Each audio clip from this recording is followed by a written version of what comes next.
Me llamo Lidia Martín y desde hace 20 años soy psicóloga, escritora y conferenciante. En este tiempo me he dedicado sobre todo y me he especializado en intentar dar respuestas a muchos de los desafíos y retos que nos plantea la vida cotidiana, especialmente en el ámbito de la salud mental, y enfrentarnos de una manera diferente a esa especie de palabra maldita que demasiadas veces es la palabra cambio. En El mundo con otros ojos, este espacio que ahora también es tuyo, espero que te encuentres cómodo, que puedas disfrutar de escuchar de muy diferentes temas con diferentes voces y sensibilidades, a veces desde lo humano, desde lo profesional o científico, también desde lo espiritual, porque las personas somos un todo que no deberíamos simplemente compartimentar. Así que si te apetece esta propuesta, si te apetece que maticemos tantas cosas necesarias, que podamos ver la vida en grises, porque sabes que no es solo en blanco y negro, este es tu lugar, me encanta compartirlo contigo y te animo entonces a que pongas atención porque empezamos ahora mismo.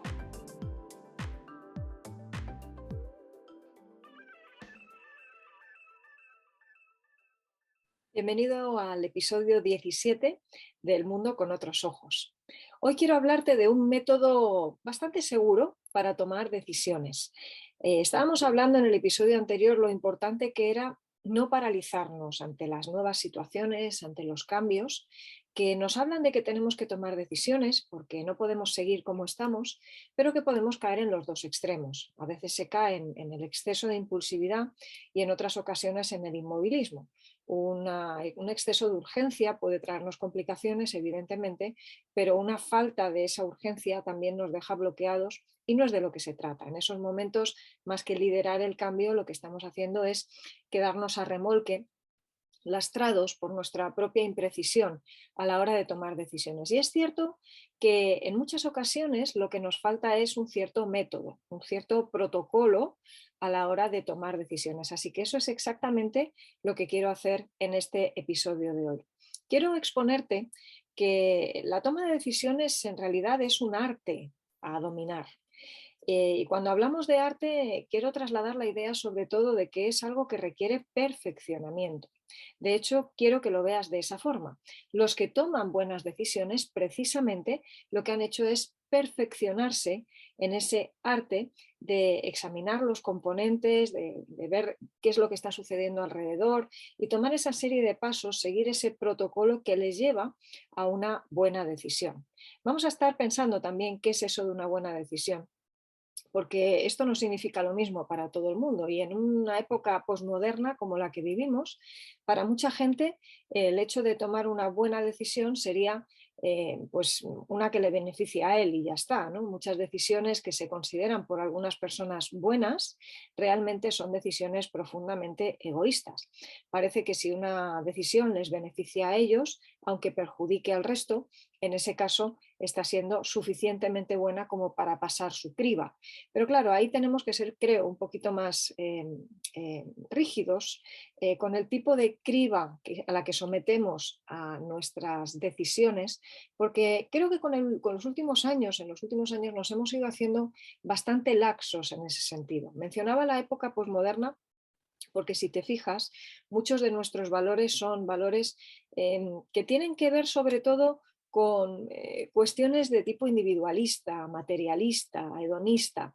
Y esto es una seria complicación a la hora de tomar decisiones que no solo beneficien a uno, sino que beneficien también al grupo, a la sociedad, a la comunidad de la que formamos parte.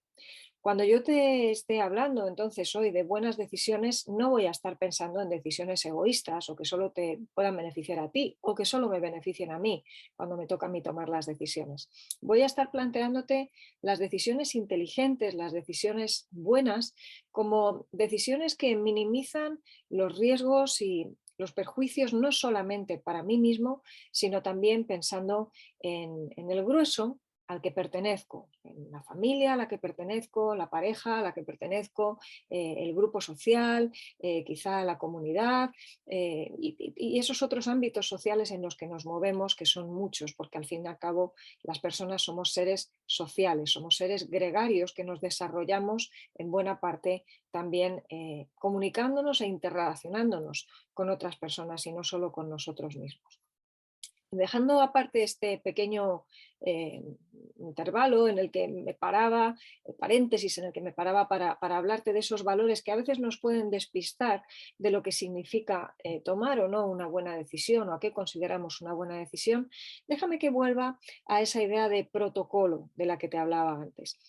Cuando hablo de protocolo, quizá esto te suena como demasiado técnico, te suena demasiado serio, pero quiero que lo simplifiquemos y que lo suavicemos.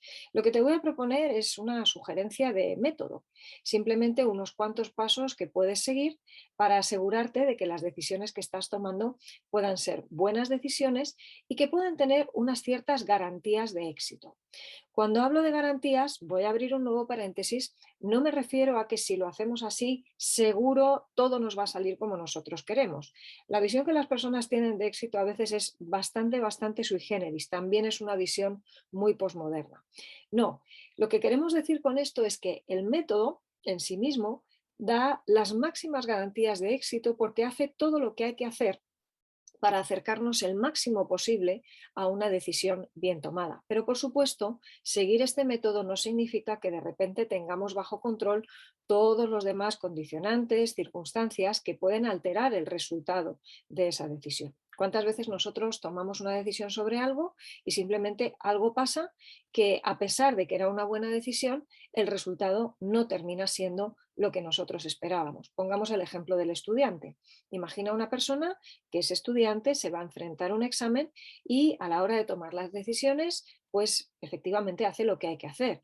Toma la decisión de autosacrificarse y no salir tanto a la calle para quedarse a estudiar, estructura bien su información, organiza sus apuntes, pide ayuda, resuelve las dudas, lee las lecturas complementarias, estudia todos los días, lleva la asignatura al día. ¿Eso garantiza que cuando llegue al examen lo hará de tal forma que le saldrá perfecto? Pues muchas veces no, porque puede ocurrir que el examen tenga una dificultad extrema, puede ocurrir que el tipo de examen que se le va a poner no sea el tipo de examen para el que él se había preparado, puede haber otra clase de condicionantes. Y entonces, ¿qué pasa? Que no funciona el método, no es un buen método. Realmente el problema no es el método. Realmente el problema, que no es problema, forma parte de la vida y del universo en que vivimos, es que no controlamos todas las circunstancias. Así que cuando hablamos de garantías en un método de toma de decisiones, no hablamos de, sí, garantía de éxito, y si no le sale bien, le devolvemos su dinero. Esto no funciona así, ¿no? Esto no son unos grandes almacenes ni las garantías de compra de las plataformas donde solemos comprar. No tiene nada que ver con esto. Lo que nos está diciendo este método es, mira, yo no sé si con esto te puedo garantizar el 100% de examen aprobado, pero te garantizo que si quieres aprobar el examen tienes que pasar por aquí. Algunos dirán, bueno, pero siempre se puede copiar en un examen. A mucha gente eso le funciona. Bueno, quizá en ese caso están cumpliendo el criterio de haber aprobado el examen. Para ellos es un éxito. Esa idea posmoderna del éxito que, bueno, pues si me beneficia a mí, aunque sea de formas ilegales e incorrectas, pues qué más da. El caso es ser pragmáticos y tener el examen aprobado. Eso evidentemente no es el tipo de decisión al que nosotros nos estamos abocando con el método que vamos a proponer. Sería un tipo de decisión aparentemente exitosa para alguna gente, pero no tendría el éxito moral que entendemos la mayoría de nosotros que tienen que tener nuestras decisiones. Creo que ninguno de nosotros animamos a nuestros hijos a copiar en los exámenes, ni estaríamos dispuestos a dar por buenos determinados métodos. Ya no hablo solo en los exámenes, en nuestra forma de hacer el trabajo, a la hora de tener una resolución de conflictos o cualquier otra situación que requiera toma de decisiones de nuestra parte. Así que un método que nos da ciertas garantías porque cubre de alguna manera lo que tiene que pasar para poder aproximarnos al máximo posible a tomar una buena decisión. Y quiero empezar eh, animándote a que cuando vayas a tomar una decisión te tomes el tiempo de poner encima de la mesa todas las opciones posibles que tienes de decisión en esa situación. Y que lo hagas además, te diría que sin filtro. Es decir, sobre papel, mira, papel lo aguanta todo. En un papel, con un papel y un bolígrafo puedes escribir ahí todo lo que se te ocurra, incluso por peregrino que te parezca como solución, puedes anotar determinadas cosas. Luego siempre habrá tiempo de descartarlo. Pero ¿por qué te pido que escribas esto y que no te pongas filtro desde el primer momento? Porque muchas veces esos filtros que ponemos desde el momento número uno nos están impidiendo poder pensar fuera del círculo, algo que es súper importante para las personas que toman las mejores decisiones. Si muchas veces decidiéramos entre una opción buena y una mala, la cosa sería muy fácil, pero muchas veces escogemos entre dos opciones buenas o dos opciones malas o una mala y una peor. Y eso obliga entonces a que a la hora de pensar no nos conformemos con una manera simple o simplona muchas veces de pensar, sino que hagamos una meditación, una reflexión sobre lo que estamos observando que pueda ayudarnos a, saliendo fuera del círculo, viendo las cosas desde otra perspectiva, ser más capaces de abordar los temas. Esto se hace mucho mejor cuando no nos ponemos esos filtros habituales. Es como que funcionamos respecto a la vida con una serie de normas internas a las que nos hemos amoldado y muchas veces no nos damos cuenta de nuestra propia rigidez mental. A lo mejor resulta que tú estás decidiendo sobre cómo resolver un conflicto con alguien y una de las cosas peregrinas que se te ocurre sería, pues le arrancaría la cabeza. Y queda muy políticamente incorrecto decirlo, pero a ti y a mí a veces estas cosas se nos ocurren. Quizá tenemos que ponerlo en el papel. Y tenemos que ponerlo en el papel no porque eso sea una opción viable para nosotros, no vamos a ir a nadie a arrancarle la cabeza. Pero es posible que por haberte saltado el filtro ahí, no usarlo y poner esto en el papel, una de las cosas que surja de esa opción es que efectivamente la resolución de un conflicto requiere a veces una confrontación. No va a ser en términos violentos, no va a ser en términos agresivos, pero puede ser una confrontación asertiva. De asertividad hablaremos también en otros episodios. Ves que de no haber tenido quizá el impulso de escribir esto, de haber aplicado un filtro, pues quizá estaríamos escribiendo esas otras alternativas, pues simplemente en términos de, bueno, pues debería intentar sentirme mejor con esto, bueno, tengo que intentar tener menos contacto con la otra persona, bueno, otra serie de opciones que, como ves, no incluyen la confrontación y que tampoco pasan por ser las mejores soluciones al conflicto que estás intentando gestionar. Date cuenta entonces de que este proceso de toma de decisiones implica reflexión, pero implica además ser creativos. Y para eso, por ejemplo, técnicas como la tormenta de ideas, que encontrarás a veces también mencionada como brainstorming, ese brainstorming lo que nos ayuda es a lanzar sin filtro, sin parar, toda idea que nos parezca que puede ser una posible solución. Claro que luego vamos a aplicar un filtro y de hecho en el siguiente paso te voy a explicar cómo hacerlo. Cuando apliquemos ese filtro ya podremos decidir de todas esas opciones con qué nos quedamos, con cuáles no, qué aspectos son rescatables de algunas de las más peregrinas y qué otros aspectos pues simplemente los desechamos porque nunca fueron una opción, pero sí que invitaron de alguna manera a nuestra mente a desafiarse y ver las cosas de otra forma. Fíjate que este podcast, de hecho, está llamado así, El mundo con otros ojos, porque es a lo que me obligo cada vez que intento tratar un tema. Cuando abordo estos temas contigo a través de los episodios de este podcast, siempre empiezo por la conclusión, pero además te propongo una visión alternativa.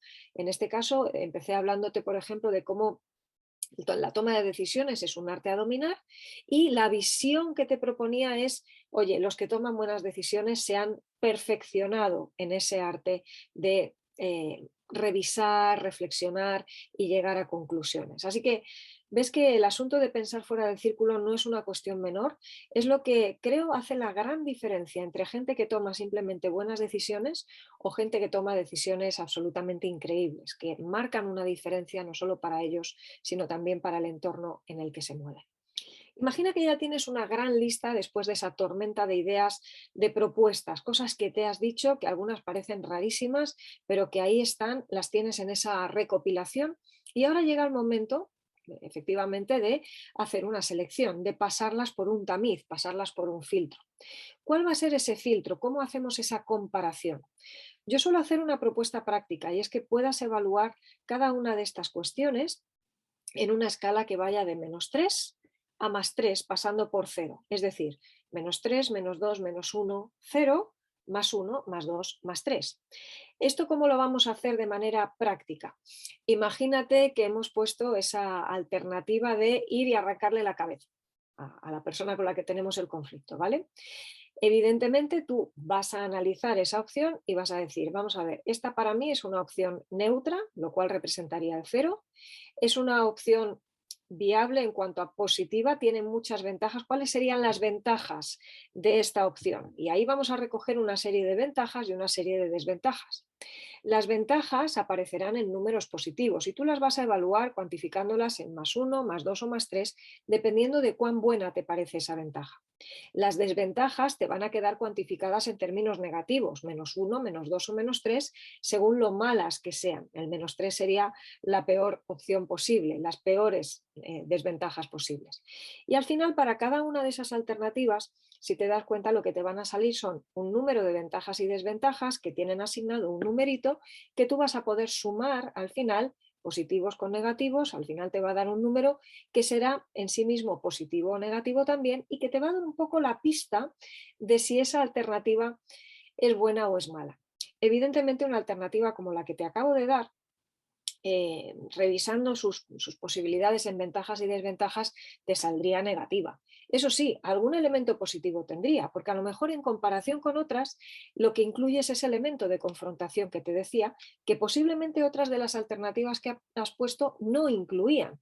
A veces somos muy pasivos en la resolución de conflictos y nos pensamos que la resolución consiste en no abordarlo.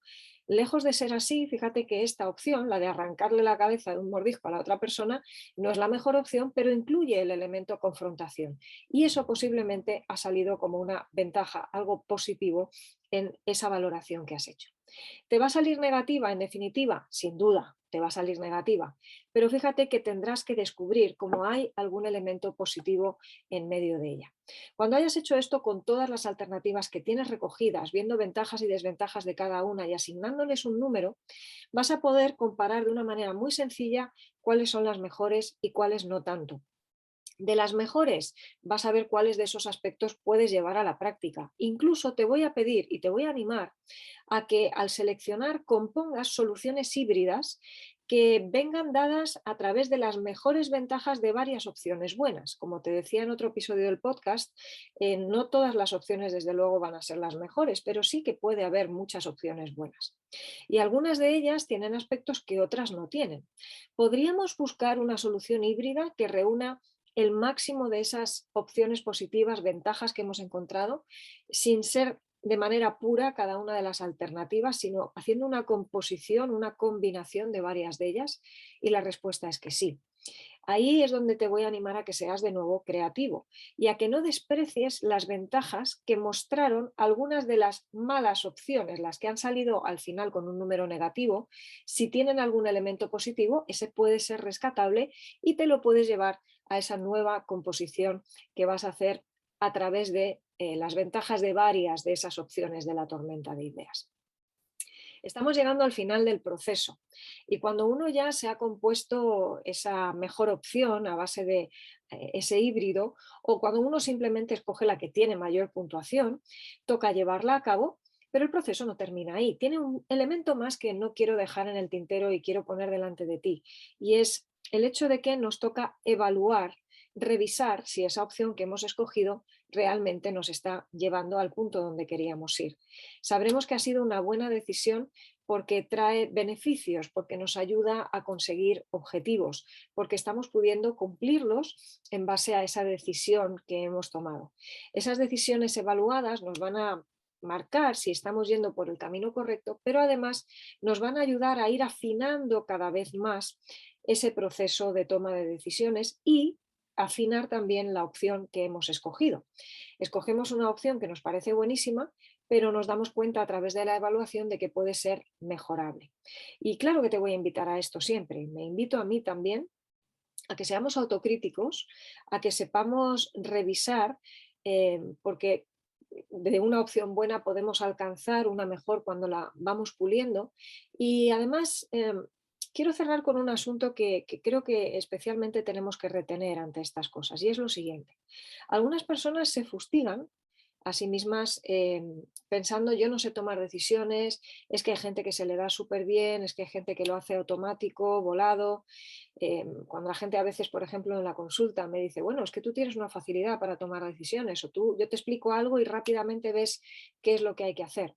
No pensemos que esto es que algunos de repente es como que tenemos un don. Vuelvo otra vez al principio. te comentaba al inicio, esto es un arte y esto es un arte en el que nos hemos tenido que perfeccionar. Cuando empezaba mis terapias hace 20 años, recuerdo que tenía que dedicar muchísimo tiempo a mis notas, a lo que es el análisis funcional, que es una especie de diagrama de flujo con el que los terapeutas cognitivo-conductuales atamos cabos y vemos los antecedentes de una conducta, las consecuencias, qué procesos se están retroalimentando.